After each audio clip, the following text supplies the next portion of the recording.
Eu nunca imaginei ouvir isso da Ana Paula Valadão, olha só. Luzes que piscam pra te hipnotizar.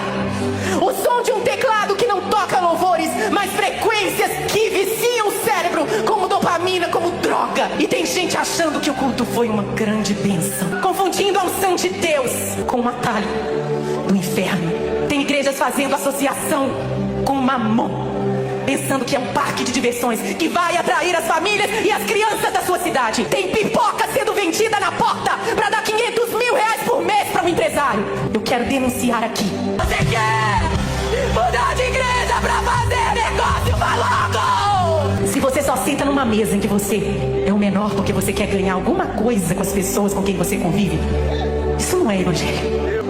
Eu quero sentar numa mesa de pessoas melhores do que eu. Mas sabe quem elas são?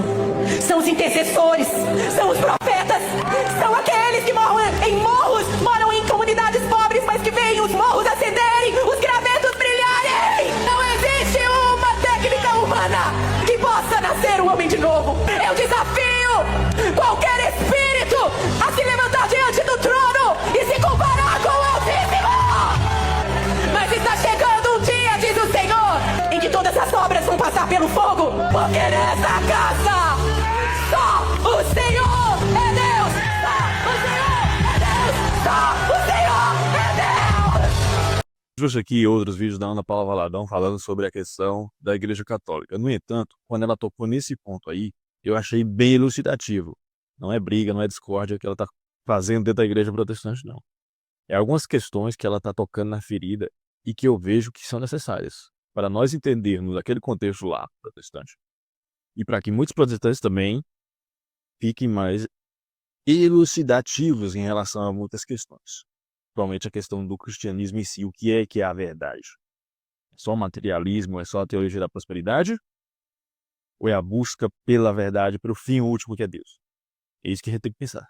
E aí eu vou trazer aqui um trecho de um vídeo, e depois eu vou terminar comentando também, porque o que está por trás do crescimento das igrejas evangélicas no Brasil.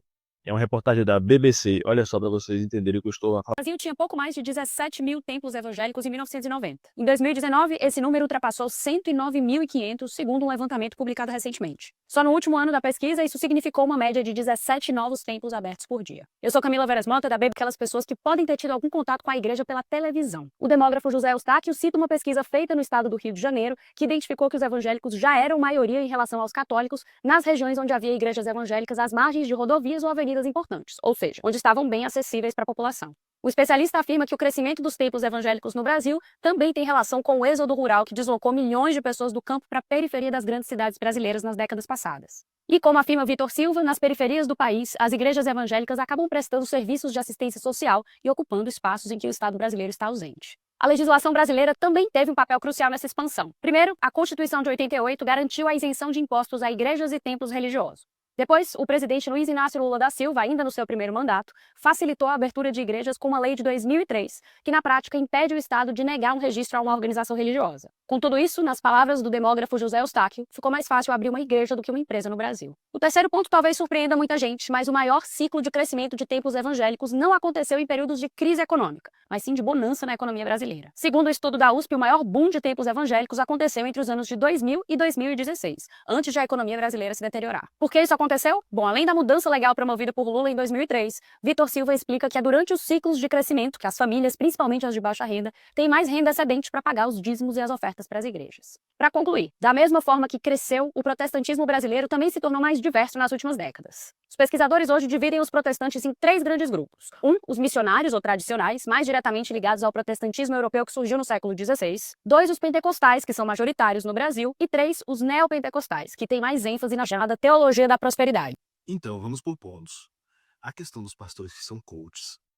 Muitos evangélicos protestantes dentro das igrejas não estão gostando, como a Ana Paula Valadão evidencia. E aí a Ana Paula Valadão fala sobre outras questões, né, de corrupção, onde as pessoas criaram uma espécie de empresa, de um empresário estar vendendo pipoca lá para ganhar 500 mil reais durante um mês, enfim, tudo aí orquestrado para a questão de prosperidade, mais dinheiro, enfim.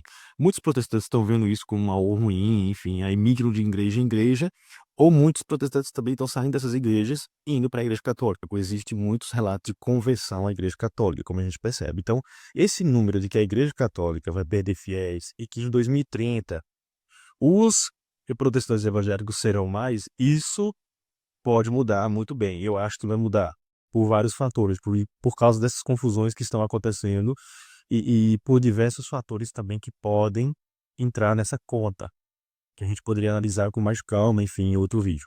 Mas o que acontece é o seguinte, a questão social, vou falar da questão social. A questão social, a Igreja Católica também prega muito isso. Inclusive a teologia da libertação gosta muito dessa questão social. No entanto, né, como o Luiz Felipe Pondé ou outros autores falam, né, infelizmente, a Igreja Católica às vezes opta pelos pobres, mas os pobres, né, principalmente os que vão para as periferias das grandes cidades, eles optam pela Igreja Evangélica. Porque existe na ideia da teologia da prosperidade também essa questão de arrumar um novo emprego, ganhar mais dinheiro e tal. E também tem a questão social e que as pessoas mudam de vida realmente, né? Tem pessoas que estavam nas drogas, vão para a igreja, aceita o famoso aceitar Jesus. Dentre outras barbaridades que a pessoa comete na vida, ela aceita Jesus e muda de vida. Realmente muitas famílias têm essa questão, mudou de vida por causa da igreja evangélica. Então tem esses fatores que atraem essas pessoas para a igreja evangélica, para as igrejas evangélicas, e não necessariamente para as igrejas católicas, para as igrejas católicas. Agora sim, no questão da igreja católica, o que eu acho que está mudando é porque a igreja católica está cada vez mais séria em relação às questões, algumas questões. Tem muitos católicos realmente vigiando o que é que muitos padres fazem, muitas coisas que acontecem nas paróquias e tudo mais. Leigos, não pessoas formadas em teologia, em filosofia, mas leigos, que estudam por conta própria, como eu faço aqui, como os outros canais fazem. Vários outros canais fazem isso. Enfim, esse crescimento da igreja evangélica, ele pode diminuir, né, até 2030, ou não sei exatamente isso. Algumas pessoas ficarem mais confusas com tantas denominações surgindo e não levarem a sério tanto isso. Então, por isso que eu digo que isso é relativo. Outra questão que eu também queria falar é o seguinte, eu quero que vocês assistam esse vídeo da PC, que vai estar aqui no link, que é que está por trás do crescimento das igrejas evangélicas no Brasil, e também tem outro vídeo da BBC que é o que é ser evangélico, que é o vídeo mais completo para você entender e analisar o que está por trás dessas questões de crescimento e o que é realmente ser protestante evangélico, porque tem diferenças. E o que são essas igrejas que estão surgindo, porque tem as igrejas que são pentecostais, outras neopentecostais, outras que são luteranos, outras que são anglicanas, calvinistas, enfim, tem tanta coisa por trás, tantas camadas por trás disso que você precisa assistir esses vídeos. E também vou deixar outro vídeo do Pondé, que eu discordo algumas coisas que ele fala, que ele faz aquele programa TV Cultura, e num desses programas da TV Cultura ele fala sobre os evangélicos, o crescimento dos evangélicos no Brasil. E ele vai dizer que aquela questão, né, social, que a igreja evangélica se atrai muito, né, atrai muitas pessoas pela questão social, porque, enfim, a pessoa tem problemas financeiros, questão de outras ordens também, né, como eu já falei, bebe muito, drogas, não sei o quê, e o Estado, ele não consegue chegar lá. E aí, quem vai chegar a essas pessoas, para melhorar a vida dessas pessoas, geralmente são as igrejas protestantes.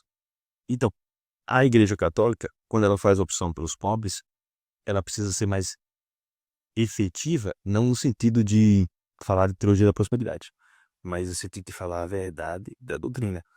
E talvez isso não atraia tanto, mas a seriedade da igreja católica, isso que vai atrair ao longo dos anos, eu creio.